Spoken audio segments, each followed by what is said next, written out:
इस कार्यक्रम के प्रसारण पुण्यार्जक हैं माताजी श्रीमती सुशीला जैन, पुत्र श्री वीरेंद्र जैन, पुत्रवधू श्रीमती तृप्ति जैन, पौत्री आद्या जैन, अमेरिका। रत्नकरंडक शाखाचार्य ग्रंथ का स्वाध्याय चल रहा है और इस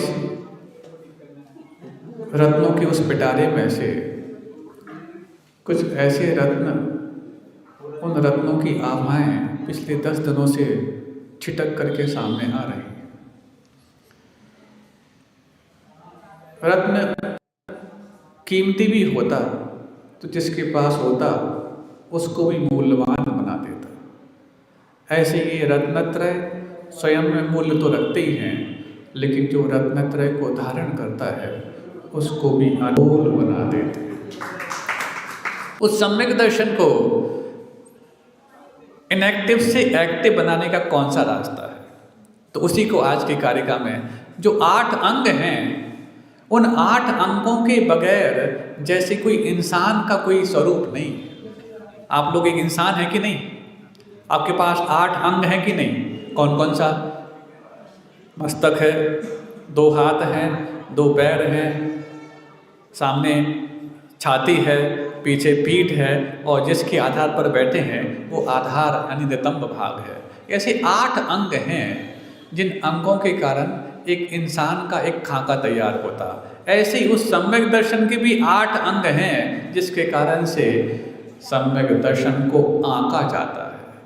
उन्हीं अंगों में सबसे पहला अंग है निशंकित अंग। उसकी चर्चा यहाँ पर प्रारंभ कर रहे हैं। इसमें पता नहीं क्या क्या रहस्य निकल के सामने आता है, अपन चर्चा करेंगे। इदमेव दृश्यमेव तत्त्वं नान्यत् चान्यथा, तत्त्वं नान्यन्न चान्यथा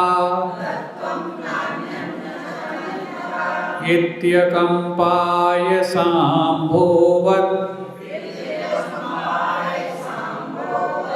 सन्मार्गे संशयारुचिः। इदमेवेदृशमेव तत्त्वं नान्यन्न चान्यथा इत्यकम्पाय सांभोवत् सन्मार्गे संशयारुचिः।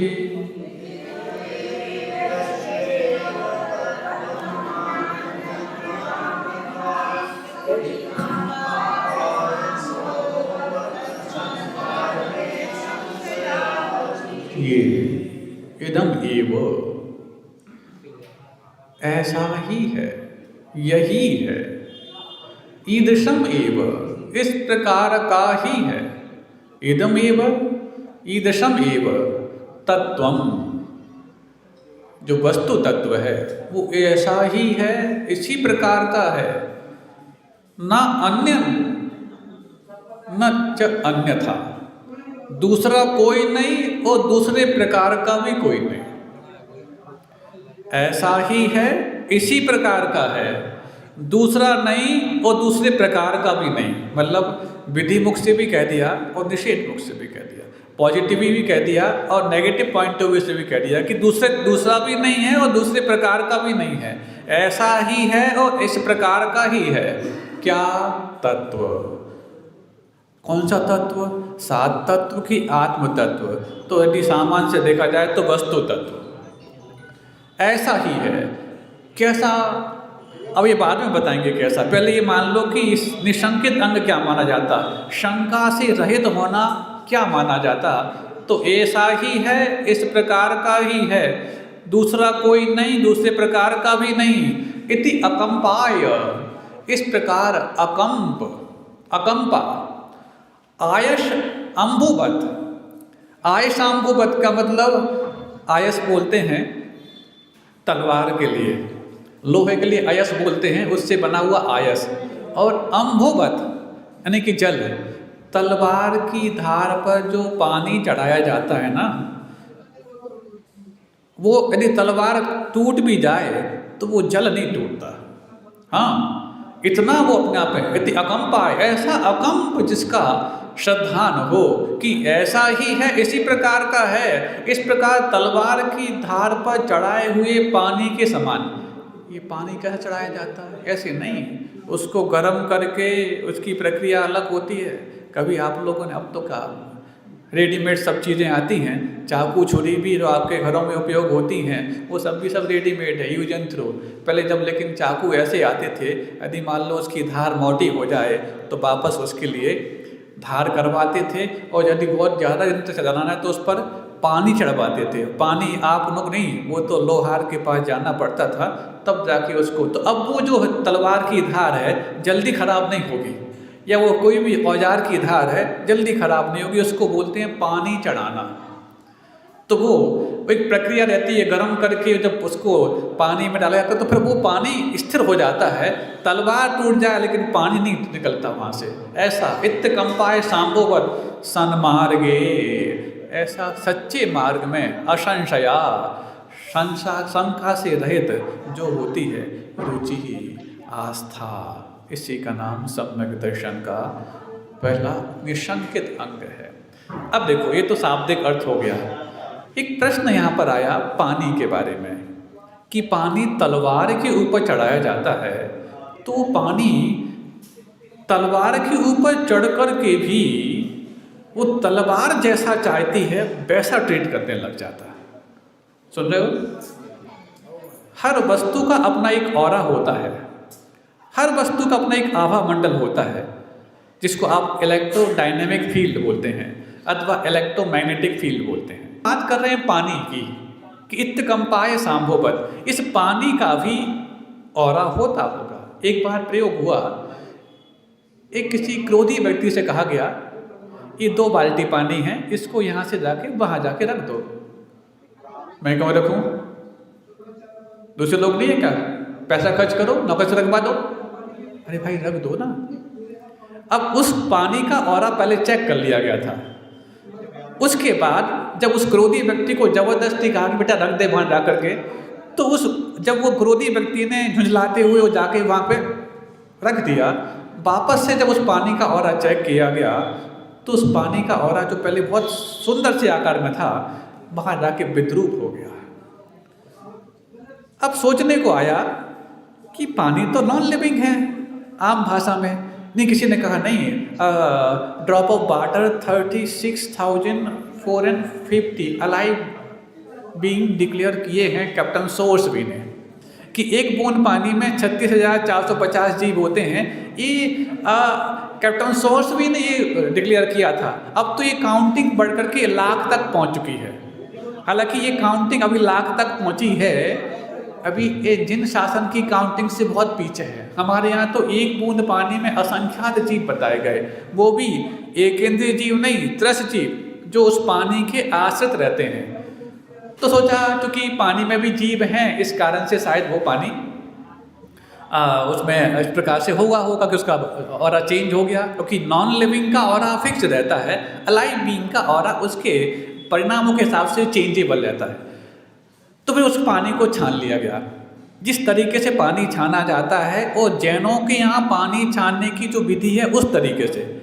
अब हम बात कर रहे थे वो टेरा ग्रीन मैगजीन की, जिसमें लेख छपा कि इस प्रकार के कपड़े से पानी छानते वक्त क्या होता है, तो ट्यूबरकुलोसिस, कॉलरा और 2-3-4 बीमारियों के नाम और दिए थे, जिनके बैक्टीरिया इतने माइन्यूट होते हैं कि इस प्रकार के ताने बाने से भी आर पार हो सकते हैं। मतलब इतना मोटा कपड़ा हो, जो बताया जैनों के यहाँ, वो हथकरघा का और खादी का अथवा सूती का ये हो, तो इस ताने बाने से भी पार होने लायक उनकी साइज होती है, लेकिन पार नहीं होते।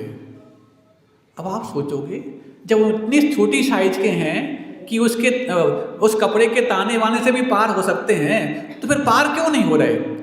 तो बताया उन्होंने R&D की कि इस प्रकार के कपड़े की खासियत ये होती है कि वो बैक्टीरिया अपना उन ताने बानों में भोजन तलाशने लग जाते हैं, और उनकी साइज उतनी छोटी है कि पार हो सकते हैं, लेकिन भोजन की तलाश के कारण वो पार नहीं होते। और आपके लिए ये कपड़ा इतनी भयानक बीमारियों से बचाने में मदद करता है। ये किसने रिसर्च की?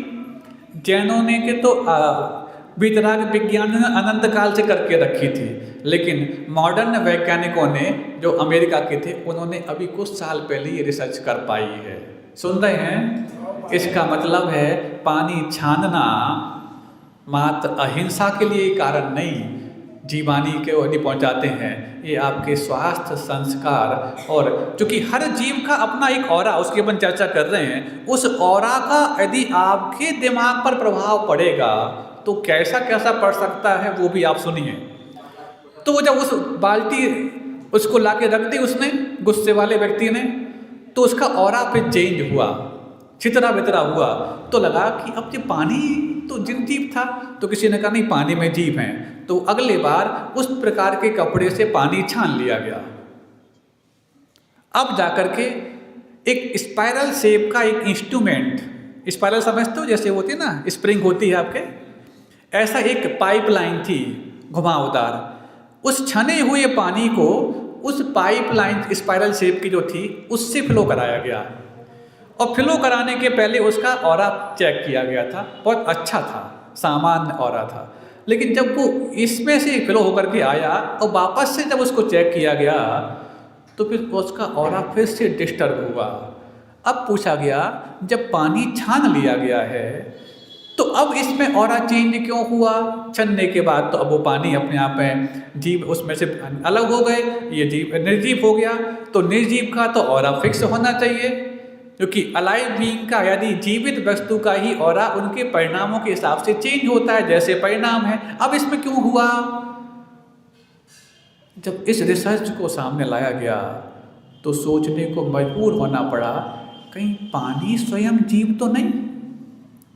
क्योंकि जो पानी की एक बूंद पानी में 36,450 अथवा 1,00,000 जो विज्ञान ने सिद्ध किए हैं अथवा वीतराग विज्ञान ने असंख्यात जीव बताए हैं, वो तो उस पानी में रहने वाले जीव हैं।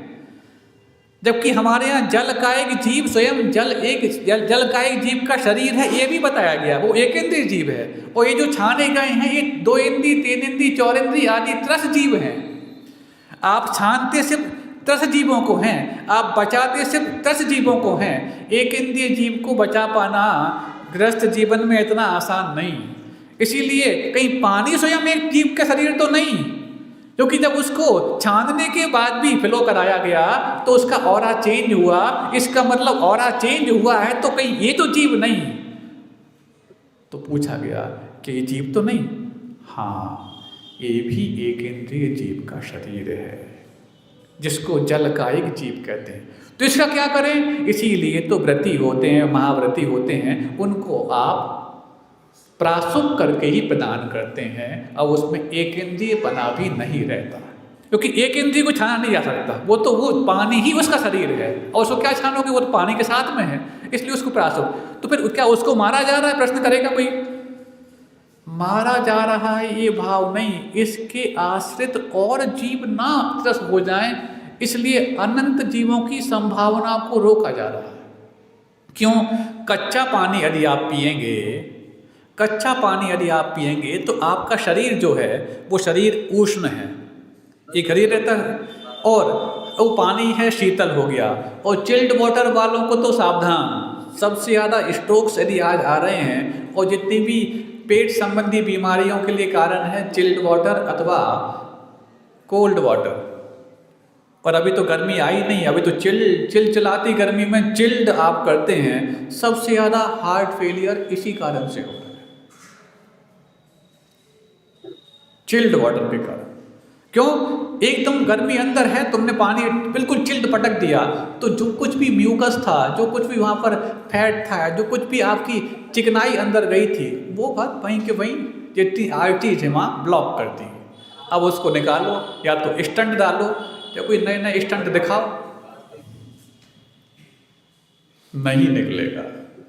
इसीलिए जैसा ये शरीर की ऊष्मा है, उस ऊष्मा के अनुसार उसको यदि भोजन पानी मिलेगा तब वो सर्वाइव कर पाएगा। तुमने भोजन तो बहुत गर्म किया, जरा सा भी ठंडा हो जाए पसंद नहीं होता, और पानी बिल्कुल चिल्ड पिया, जबकि साधु को आप कितना भी गर्म दोगे, पहले आप शोधन करोगे फिर वो शोधन करेंगे, तो मुख तक जाते जाते ठंडा हो ही जाता है। और पानी वो ठंडा पीते नहीं, पानी गर्म पीते हैं, इसलिए उनके लिए वो उसके लिए आसान हो जाता है। तो इस प्रकार से ये, तो क्या ये पानी तो जीव नहीं? जब इस प्रकार के प्रयोग के माध्यम से वो प्रश्न उठा तो उत्तर मिला, हाँ, पानी भी स्वयं जल का एक जीव का शरीर है, यदि वो अप्रासुक है, प्रासुक नहीं है तो। हालांकि विज्ञान ने एक बूंद पानी में 36,450 जीव कहकर के पानी को जीव मान लिया था, लेकिन पानी को जीव नहीं माना था, पानी के आश्रित जीवों को उन्होंने पहचाना था। जैसे इस पूरे सभागृह में हम सब बैठे हैं, तो ये सभागृह जीव है क्या? सभागृह के आश्रित रहने वाले जीव हैं। ऐसी जो पानी में दिखने वाले जीव जो माइक्रोस्कोप से देखे गए, वो पानी के आश्रित रहने वाले त्रस जीव हैं, जो 2 इंद्री 3 इंद्री 4 इंद्री, जो कि जो मूवमेंट आप देखते हो वो मूवमेंट मात्र 2 इंद्री 3 इंद्री 4 इंद्री में ही होता है, 1 इंद्री में नहीं होता। 1 इंद्री जीव तो स्थावर जीव है, और जो त्रस जीव हैं वही चलने फिरने वाले होते हैं। तो माइक्रोस्कोप से जो आपने देखा है वो मूवमेंट देखा है, तो मूवमेंट तो 10 जीवों का ही होता है, जो 36,450 के रूप में आपने काउंट किया, अथवा आज वो लाख तक काउंटिंग आपने पहुंचा दी। अभी जैनागम की काउंटिंग से बहुत पीछे हैं, उस तक पहुंचने के लिए आपको असंख्यात वर्ष लग सकते हैं, लेकिन फिर भी कम से कम आपने इतना तो किया। लेकिन फिर भी ये पानी के आश्रित रहने वाले जीव हैं, पानी को जीव सिद्ध नहीं करते, लेकिन पानी को जीव सिद्ध करने वाला प्रयोग ये जो ऑरा वाला है इससे हो सकता है। हालांकि चूंकि आपने पहले ही मान लिया था, इसलिए ज़्यादा ये लाइट में नहीं आ पाया, लेकिन ये प्रयोग भी हो चुका। बात तो सिर्फ पानी से आई, इत्त कंपाय सांभोवत सन्मार्गे असंशय रुचि, कि इस प्रकार तलवार की धार पर पानी चढ़ाने के समान हमारा सम्यक दर्शन अकंप हो, अखंड हो, तब मानना कि आप निशंकित अंग के पालन करने वाले हो। कई बार मन में प्रश्न उठता, महाराज ये जो किया जा रहा है, जब कुछ ये समझ में नहीं आता, लिखा जो है वो सही है कि नहीं। और पंचम काल में तो मोक्ष होता नहीं, आप ही लोग कहते हो, और मोक्ष मार्ग दिखा सकते नहीं। हमें समझ में नहीं आता मोक्ष मार्ग 2 वे है कि 4 वे है कि 8 लेन है, एक्सप्रेस हाईवे है कि पगडंडी है, दिखाओ तो सही कम से कम। दुनिया में हर वस्तु जो दिखती हो वो ही एग्जिस्ट करती हो, ऐसा नहीं। क्या हवा दिखती है? नहीं महाराज, वो टच करने में तो आती। चलो कोई बात नहीं, हवा टच करने में आती। कुछ ऐसी चीज़ें भी हैं जो आपके 5 सेंसेस के माध्यम से सेंसफुल नहीं है, तो भी उनका एग्जिस्टेंस आप मानते हो। ना टच करने में आती, ना वो स्मेल करने में आती, ना देखने में आती, ना सुनने में आती, ना किसी प्रकार से चखने में आती, तो भी आप उसका एग्जिस्टेंस मानते हैं। इस कार्यक्रम के प्रसारण पुण्यार्जक हैं माताजी श्रीमती सुशीला जैन, पुत्र श्री वीरेंद्र जैन, पुत्रवधू श्रीमती तृप्ति जैन, पौत्री आद्या जैन, अमेरिका।